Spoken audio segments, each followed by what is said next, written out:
Hai rekan-rekan di seluruh Nusantara, kembali lagi bersama saya di Yus Channel.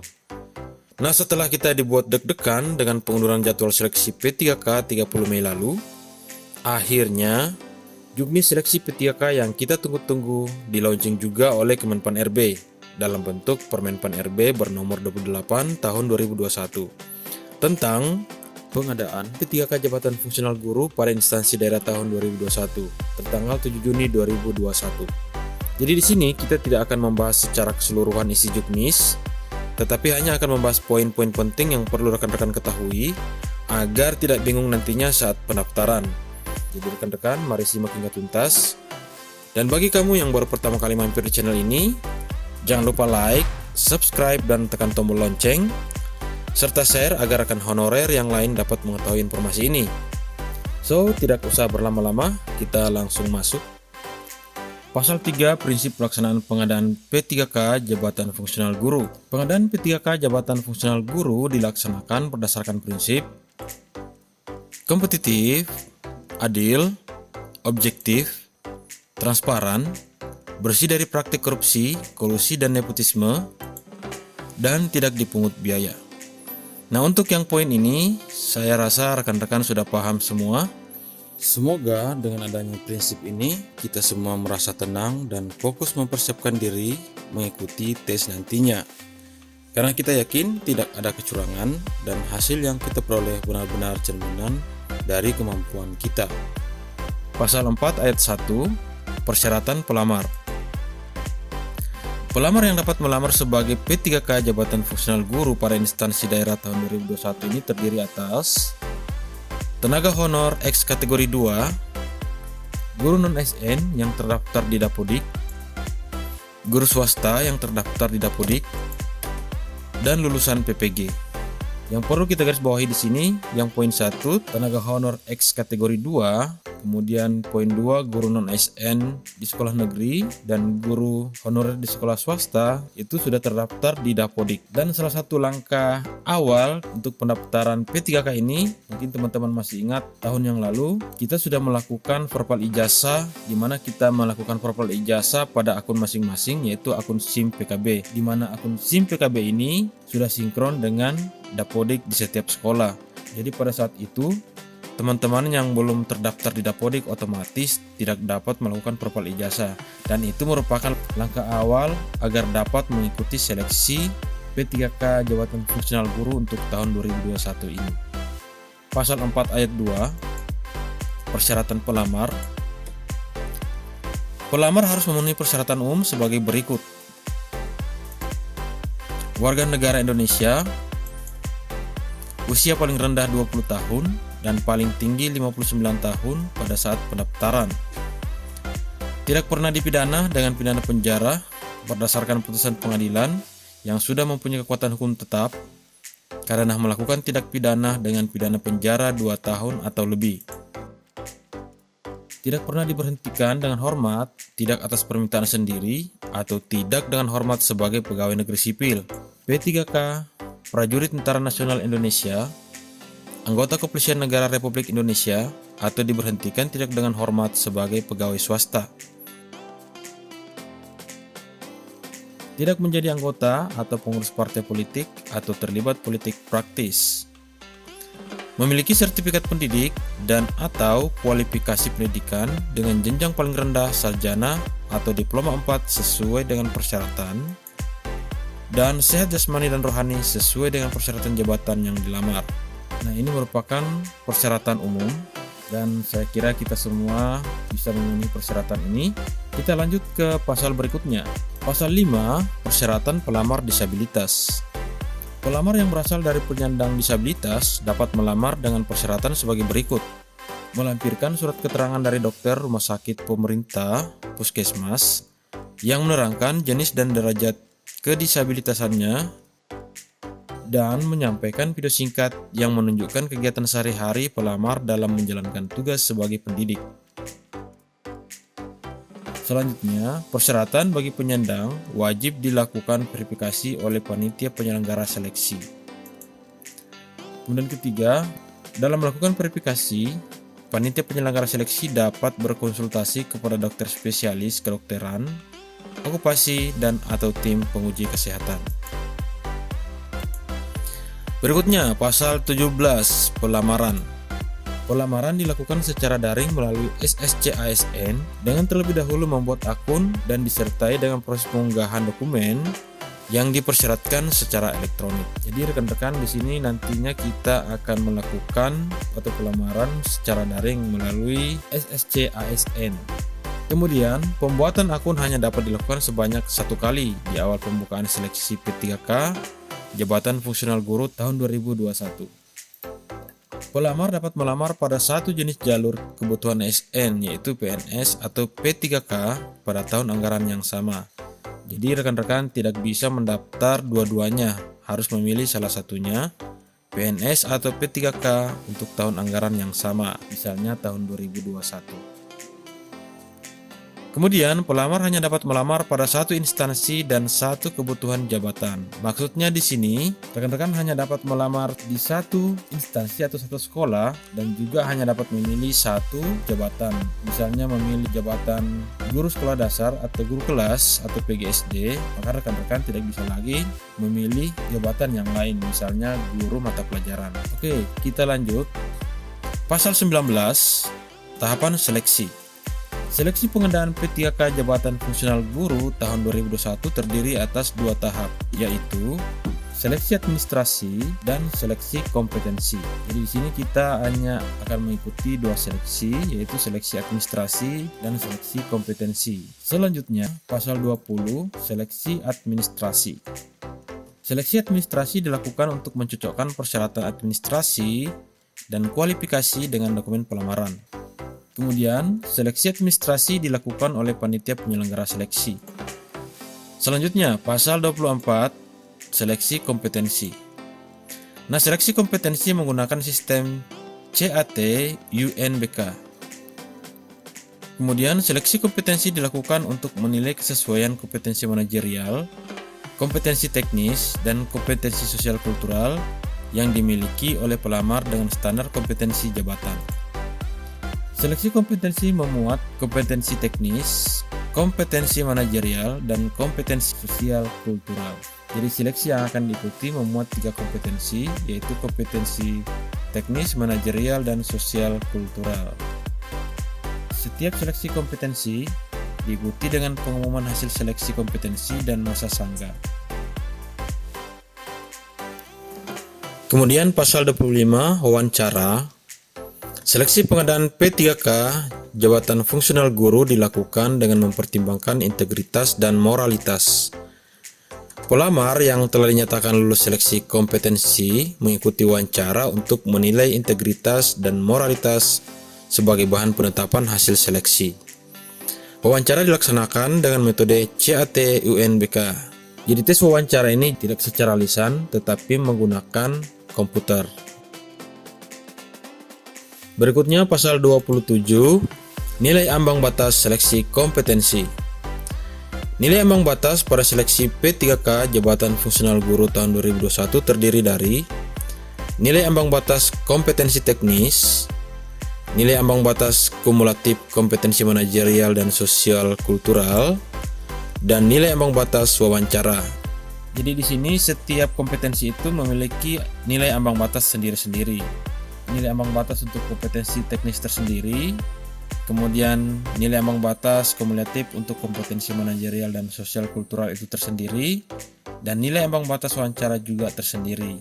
Adapun berapa nilai ambang batas dari setiap kompetensi ini belum diumumkan oleh Menpan RB, jadi kita tunggu saja dalam waktu dekat ini berapa nilai ambang batas untuk setiap kompetensi ini.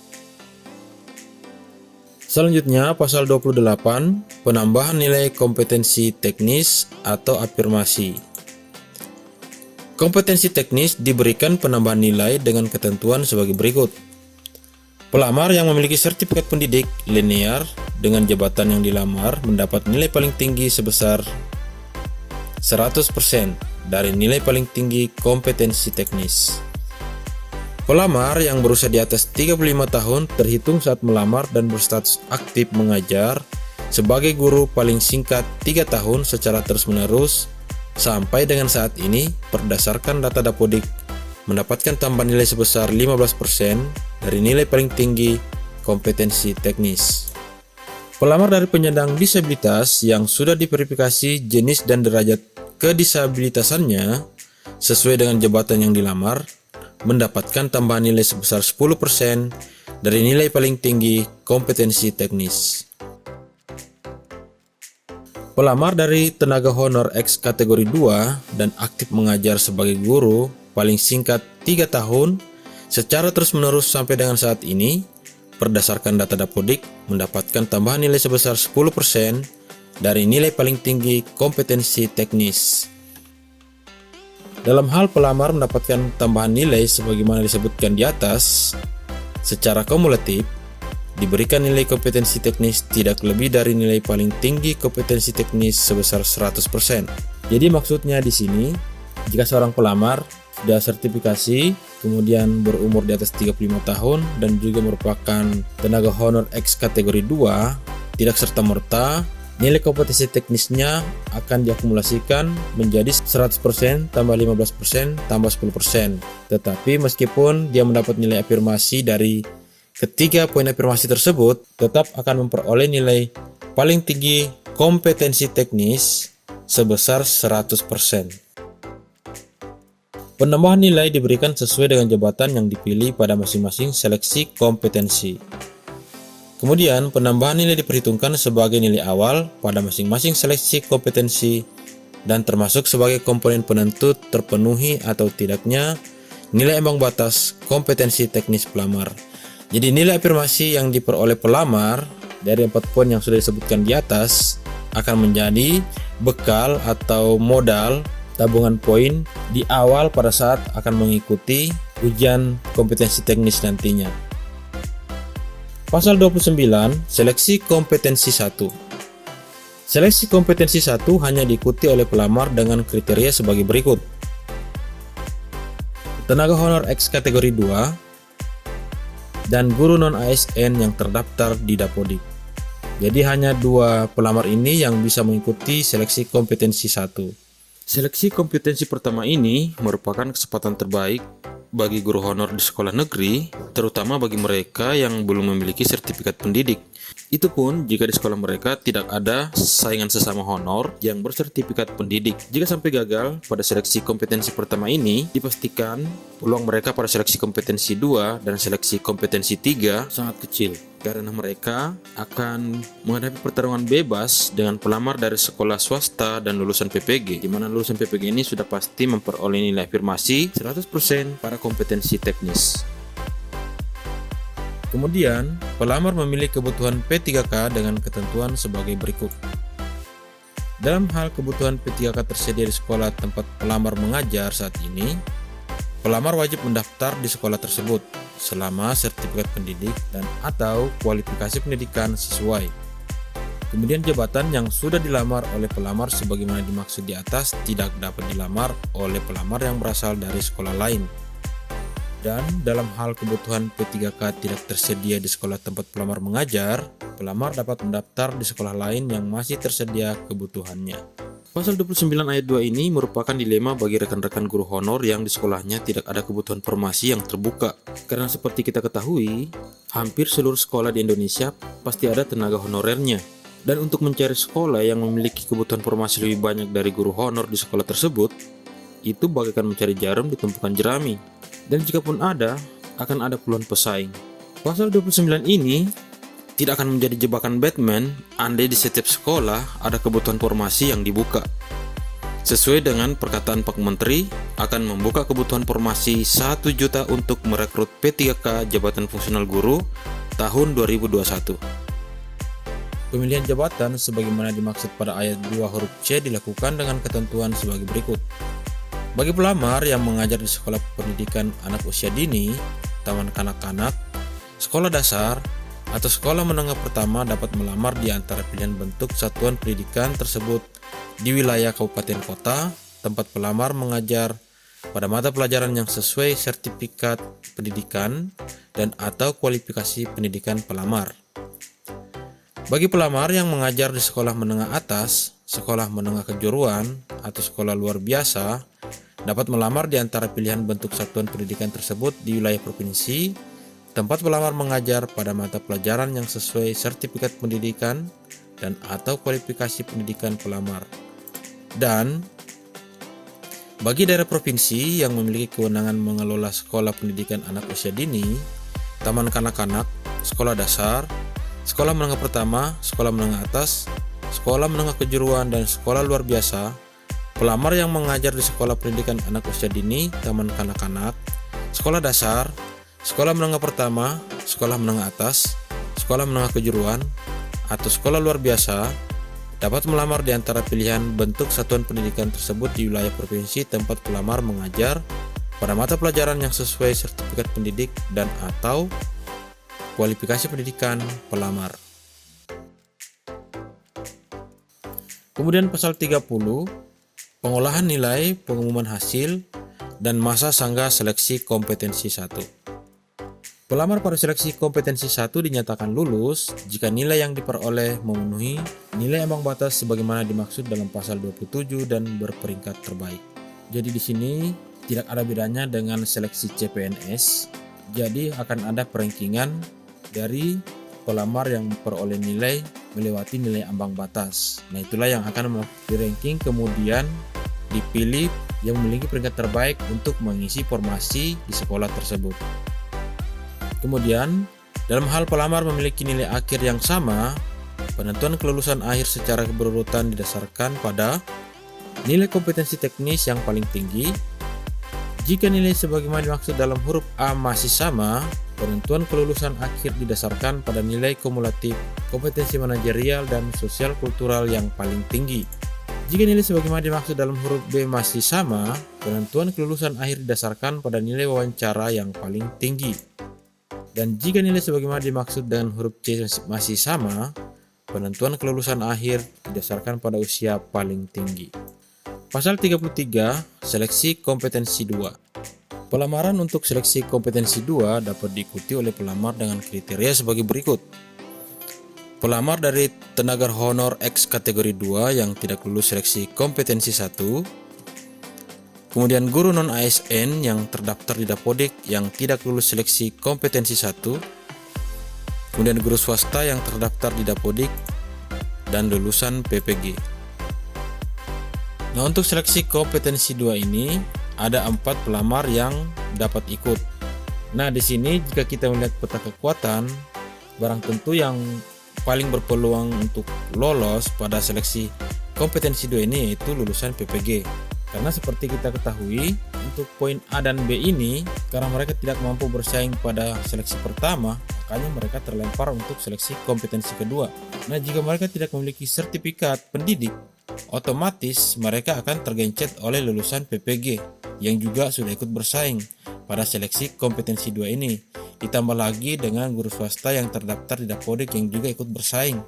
Jika mereka juga memiliki serdik, maka habislah yang A dan B ini, karena mereka akan tergilas oleh yang bagian C dan D. Kemudian yang kedua, pelamar sebagaimana dimaksud pada ayat 1 huruf A dan huruf B melakukan pemilihan kebutuhan ulang pada SSC ASN. Kemudian 3, pelamar sebagaimana dimaksud pada ayat 1 huruf C dan D melakukan pemilihan kebutuhan untuk pertama kalinya pada SSC ASN. Adapun pengolahan nilai, pengumuman hasil, dan masa sanggah untuk seleksi kompetensi 2 ini sama seperti pada seleksi kompetensi tahap 1. Kemudian pasal 37 seleksi kompetensi 3. Pelamaran untuk seleksi kompetensi 3 dapat diikuti oleh pelamar dengan kriteria sebagai berikut. Pelamar dari tenaga honor X kategori 2 yang tidak lulus seleksi kompetensi 1 dan 2. Guru non-ASN yang terdaftar di Dapodik yang tidak lulus seleksi kompetensi 1 dan 2. Guru swasta yang terdaftar di Dapodik yang tidak lulus seleksi kompetensi 2 dan lulusan PPG yang tidak lulus seleksi kompetensi 2. Kemudian pelamar sebagaimana dimaksud pada ayat 1 melakukan pemilihan kebutuhan ulang pada SSC ASN.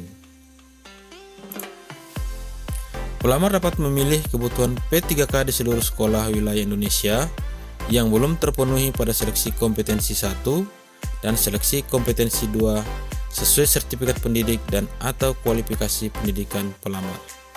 Jadi untuk seleksi kompetensi 3 ini, mereka yang belum lulus pada seleksi kompetensi 2 dapat memilih sekolah di seluruh wilayah Indonesia dengan tanda kutip jika masih ada formasi yang terbuka.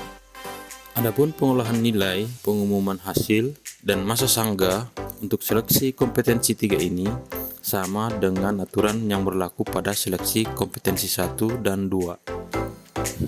Itulah poin-poin penting dari juknis seleksi P3K Jabatan Fungsional Guru sesuai Permenpan RB nomor 28 tahun 2021 yang perlu diketahui oleh rekan-rekan honorer sebelum mengikuti seleksi nantinya. Dan semoga informasi ini bermanfaat buat rekan-rekan semua. Jika ada yang belum jelas atau belum dipahami, silahkan tulis di kolom komentar untuk didiskusikan bersama-sama. Akhir kata, tetap semangat dan salam sukses.